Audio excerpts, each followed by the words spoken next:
তো হ্যালো বন্ধুরা, এটা হলো জন্মাষ্টমীর দিন। তো আমার ভিডিওটা ছাড়তে একটু লেট হয়ে গেল, কারণ আমাদের বাড়িতেও পুজো ছিল, তাই জন্য।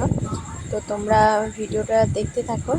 আমার বোন বান্ধবী বেবিদের বাড়ি জন্মাষ্টমী পুজো হয়েছিল, তো আমাকে নিমন্ত্রণ করেছিল, তা আমি গিয়েছিলাম, তাই তোমাদের সাথে একটু ভিডিওটা শেয়ার করলাম।